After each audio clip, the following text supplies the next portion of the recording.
Welcome to Mountain Real Estate. This month you get just me because Jennifer didn't want to join me. Um, Today we're going to talk about a breakdown of the Summit County market.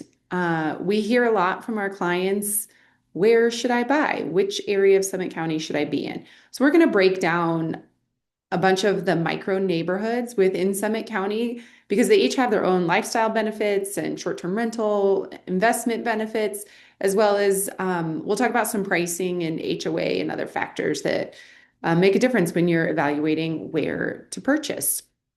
Um, Within each area, there is some variability. So I'm going to make some generalizations, but just be aware that when I say a price range, it doesn't mean there isn't luxury in each area, and it doesn't mean that there isn't the more affordable options in each area. I'm going to talk about generalities.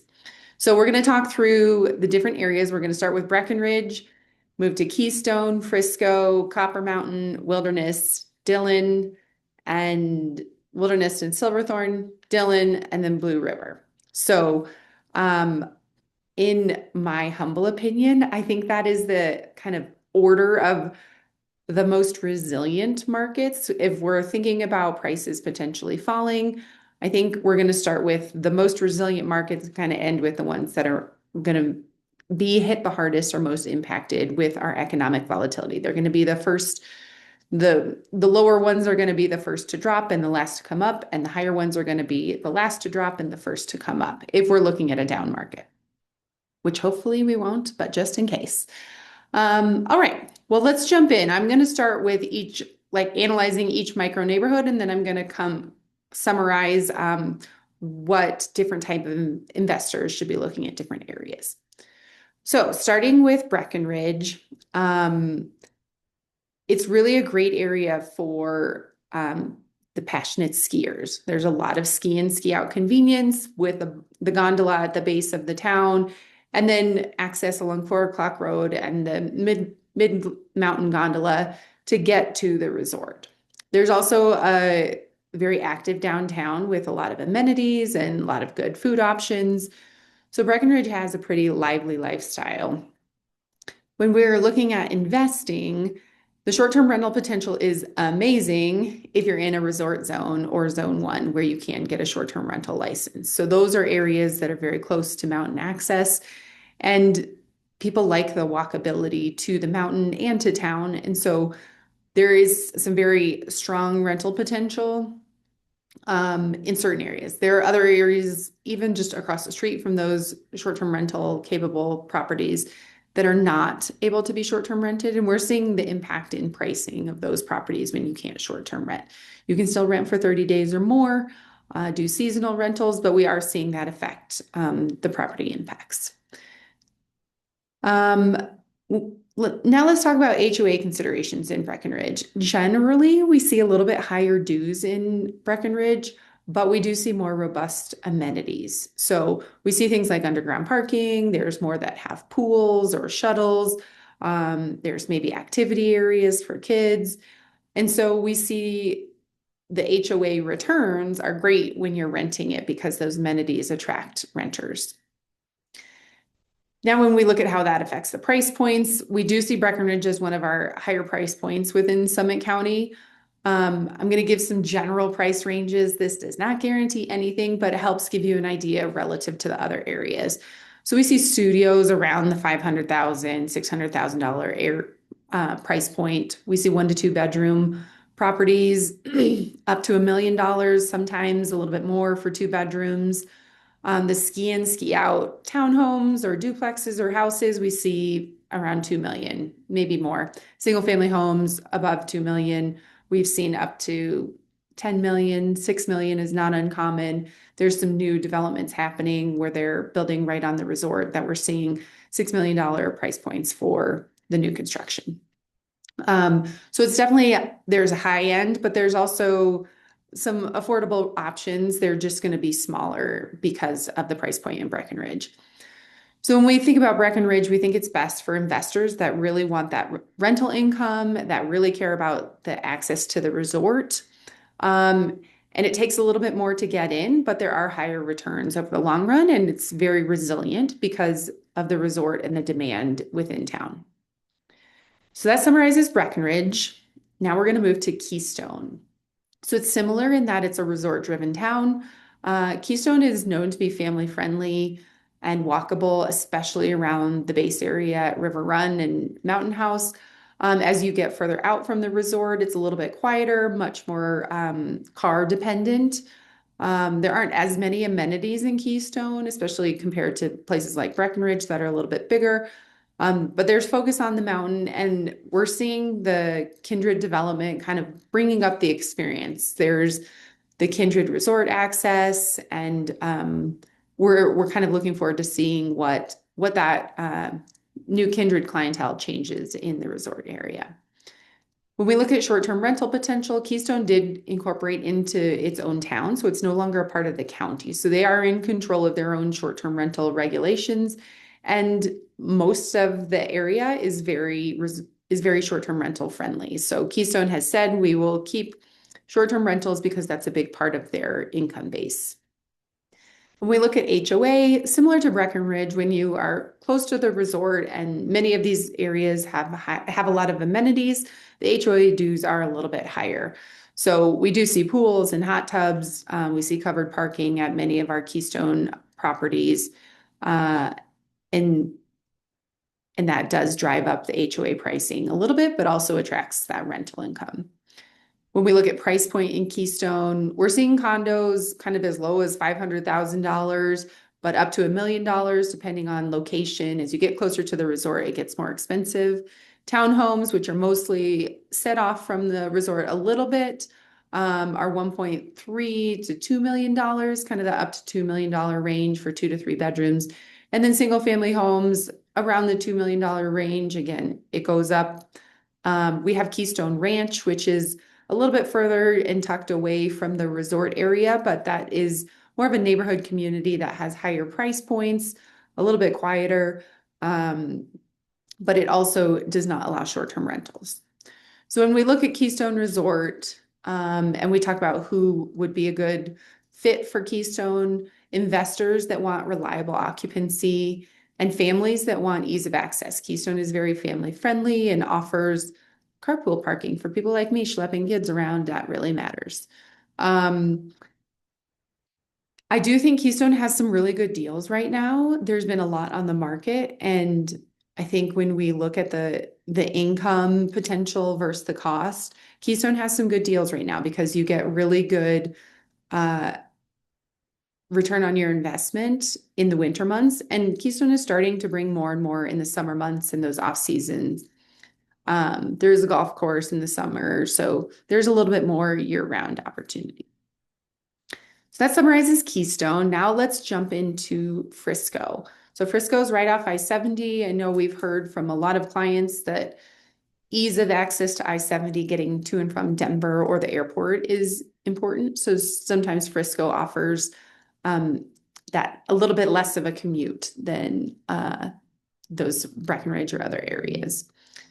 Frisco is walkable. It's a little bit of a hub. So unlike Keystone and Breck that we talked about, Frisco's in the middle. It does not have a resort, but it does have access to 5 different resorts within about 30 minutes. In the summer, Frisco has access to the lake. It has a marina, has bike paths, and Frisco has a good community base where they host events and bring tourists and the community together. When we talk about short-term rental, Frisco is on a wait list, so you can't necessarily short-term rent right away, but the wait list varies between 6 and 12 months, depending on how fast things are turning over. And we do see that the proximity to Main Street really helps rentability. People like to be able to walk and get to the restaurants. And so if you're willing to wait for that short-term rental potential, then Frisco offers a good balance compared to the price. We have had some clients that do seasonal rentals in that first season or two until they can get the short-term rental license. When we talk about HOAs in Frisco, there are some older condo complexes that have maintenance needs or higher insurance premiums. So we have seen HOAs rise across the board, but especially in Frisco in those older complexes. We have seen also a lot of new construction in Frisco. So we have some new construction townhomes, and we also have new construction condos. And those start with lower HOA fees because there's a lot less maintenance. So it kind of varies across the board depending on the property type.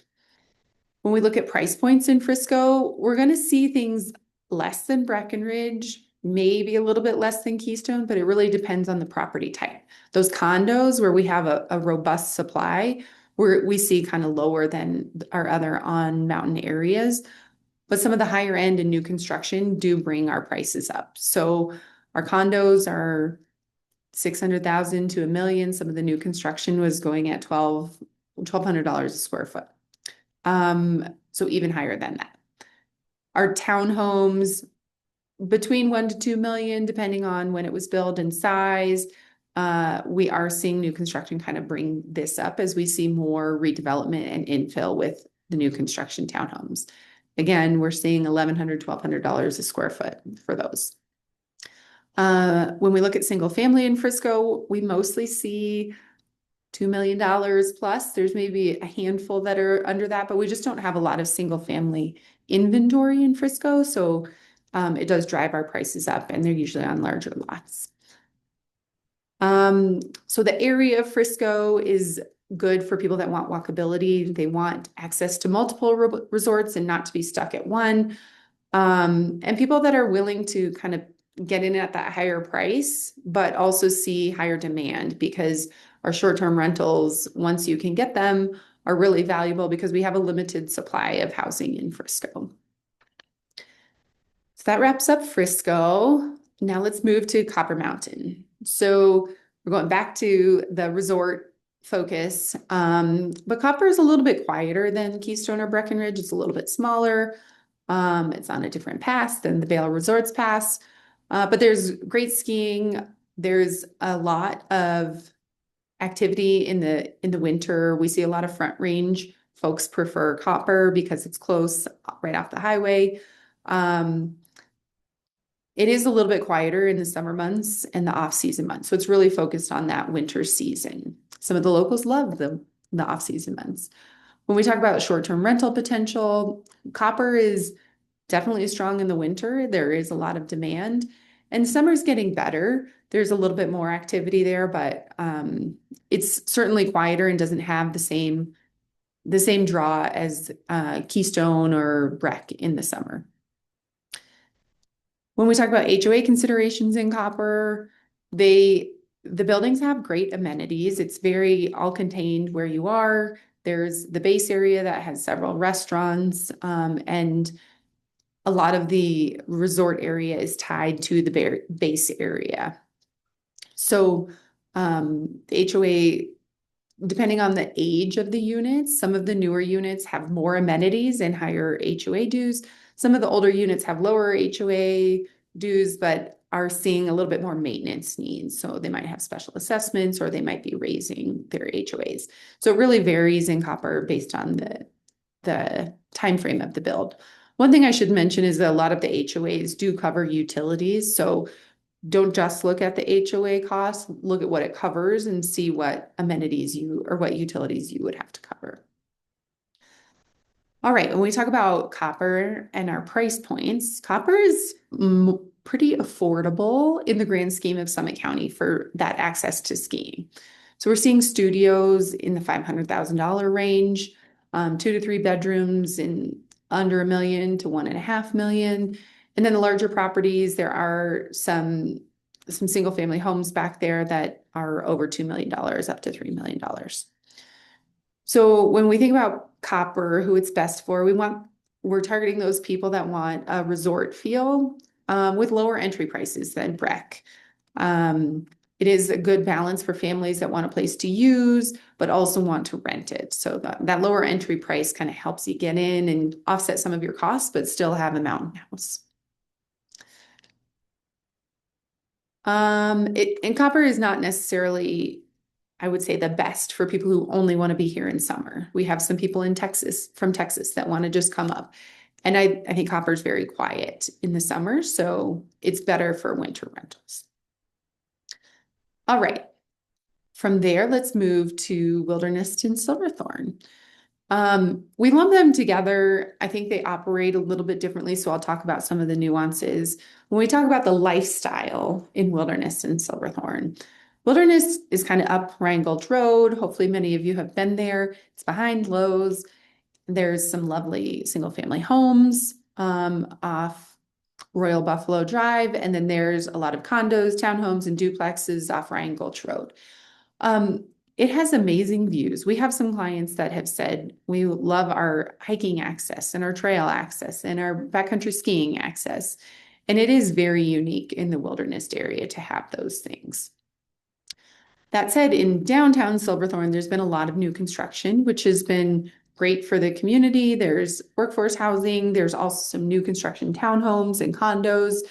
And the town has put a lot of effort and energy into kind of revitalizing the downtown core. So there's restaurants, there's 4th Street Crossing, and there's like arts and events and community gatherings. So I think there's a lot more to Silverthorne as far as amenities than there used to be. It used to be kind of a stop along the highway, but I think there's really a community feel in Silverthorne. So we have the wilderness area that is kind of split between rentals and full-time owners. And then we have the Silverthorne area that, again, is split, but has different kind of pockets where new construction is really geared towards those second homeowners. And then there's neighborhoods that are geared toward full-time owners. So when we talk about the short-term rental potential for somebody looking in Summit County, the wilderness area is on a wait list, so it's through the county, and it is a long wait list right now. We're estimating a few years, but still there's hope, is what we say.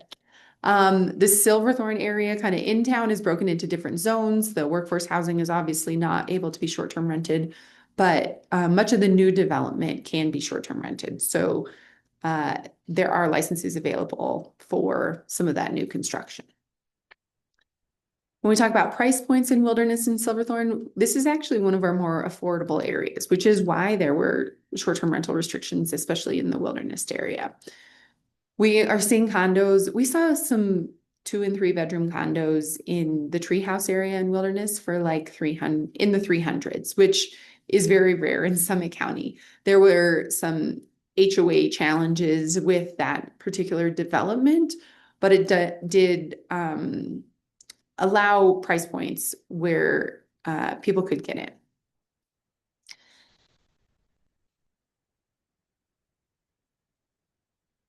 I'm going to keep going on this. I don't know where I was. Okay.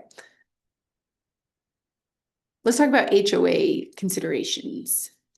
So many of the buildings in the Wilderness area are a little bit older. So I mentioned the Treehouse complex, which has a ton of condos, and it had a lot of deferred maintenance, so much so that there was a point in the last few years where you couldn't get a loan until they fixed the structural issues. So we saw that in a lot of the different wilderness areas, in that they kept dues low and things were great and people saw so much appreciation, but then it kind of caught up with the HOA as things went on. So not all of them, but several of them had large assessments, but they also had really great amenities. So many of them have pools and clubhouses where you can take the kids. And so they have great amenities that are undergoing a lot of renovations. The current owners are paying special assessments in many cases or high dues. But we're seeing that kind of revitalization of some of these complexes, which is going to then drive up values, hopefully later on. So that's kind of the wilderness area. We're seeing higher HOA dues and some challenges with maintenance. In the Silverthorne area, there's some older complexes. There's some neighborhoods that have low HOA dues but offer like fishing amenities or a pond or a clubhouse. And then we're seeing new construction where they have low dues, but they have higher initial prices. So they keep the dues low when it's built because there's not a lot of maintenance. They get people in. They're very nice. You don't have a lot to worry about, but you have to pay a little bit more upfront for new construction. So when we talk about price points, in Wilderness, we are seeing, like I mentioned, There's condos we saw in the 300s. There's condos all the way up to 1 million. So they really do vary. Um, but we're seeing really good deals in Silverthorne, in Wilderness. And part of that is the inability to short-term rent. So many people had condos there when they went to renew their short-term rental license, or if they didn't have it before, they're finding challenges with that second home economic when you can't short-term rent. And then when we look into town, where we have townhomes and single families, we're looking around the $1 million range, obviously plus or minus. There's some very nice single family or duplexes that are 1.5 million. There's also some single family homes kind of up near Ptarmigan, some new construction that's over $3 million. So when we look at Wilderness and Silverthorne, it's very diverse. The Wilderness area is great for a lower entry price for people that may not use it as much but don't want to rent. The Silverthorne area is great for people who want new construction, lock it and leave it, or for people that want those nicer single family homes. And the other thing I'll say is a lot of those nicer single family homes up on Ptarmigan look toward the Gore Range with some amazing views that can be matched in Summit County.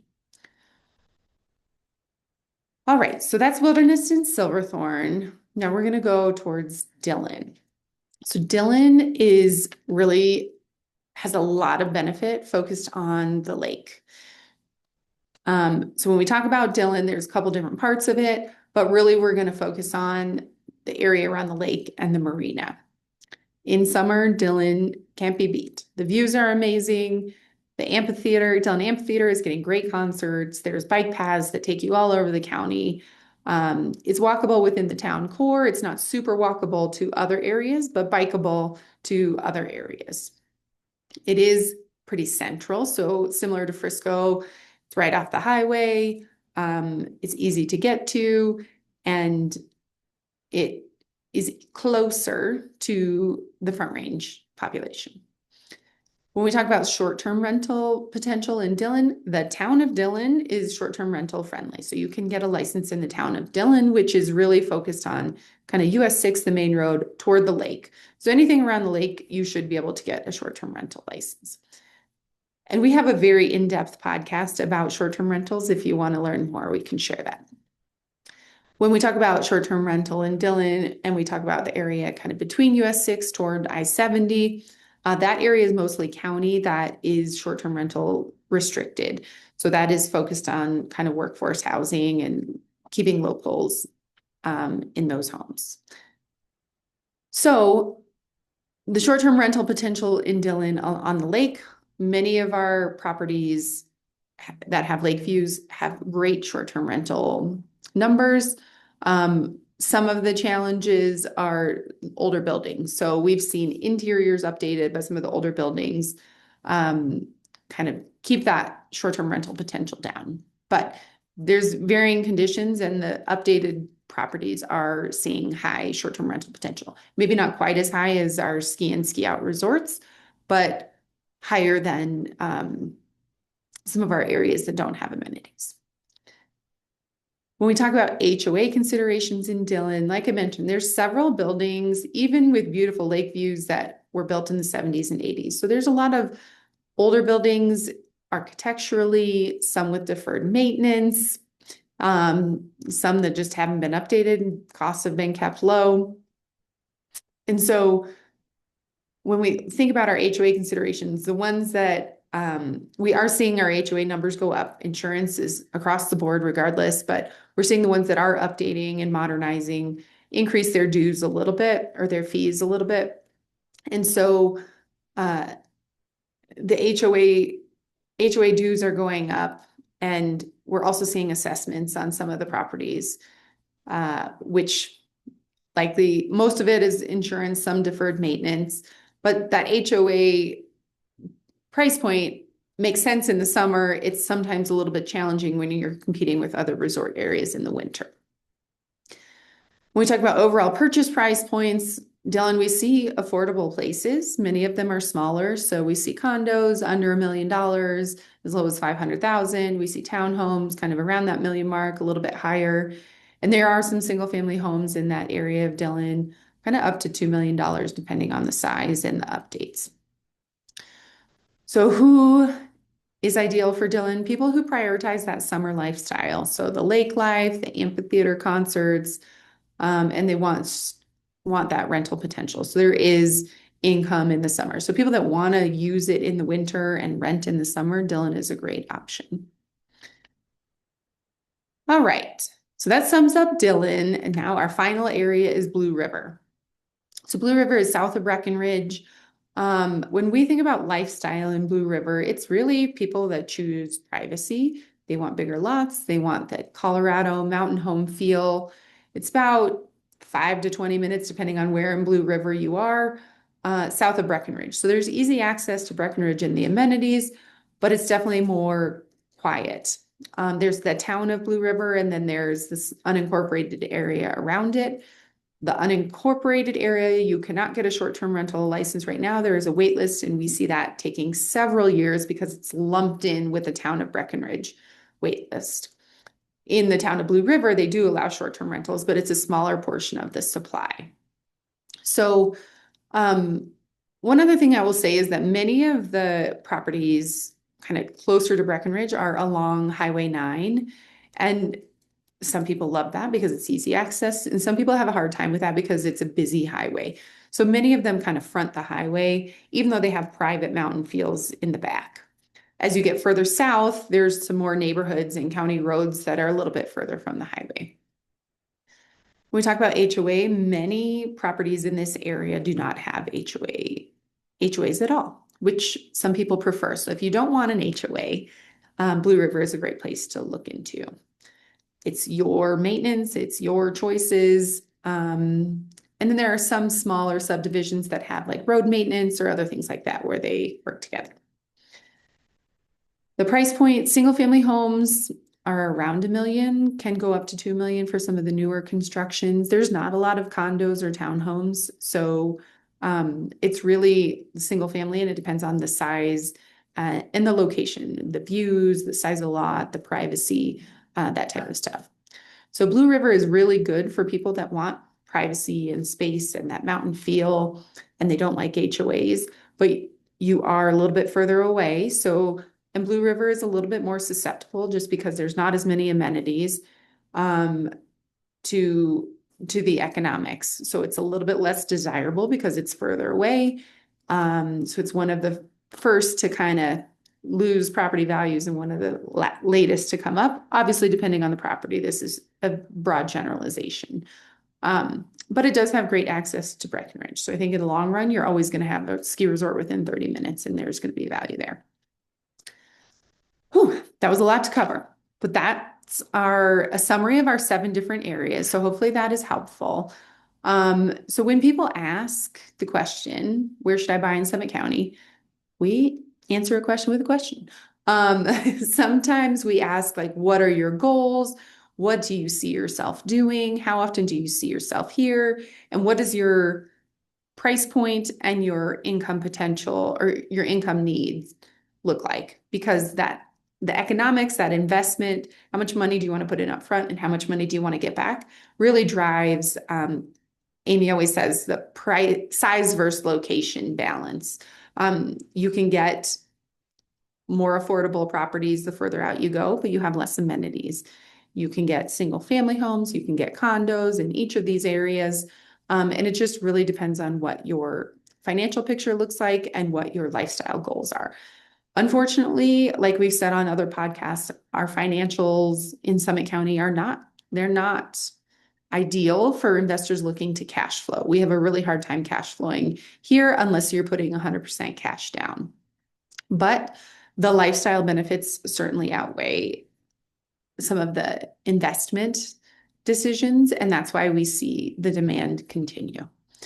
So if you want help narrowing down neighborhoods or thinking about what that rental property analysis looks like for a specific property or some areas, we are happy to help. So that's it for today. Thank you for listening to the Mountain Real Estate Podcast. If you found this helpful, please share it with others. Thanks for listening.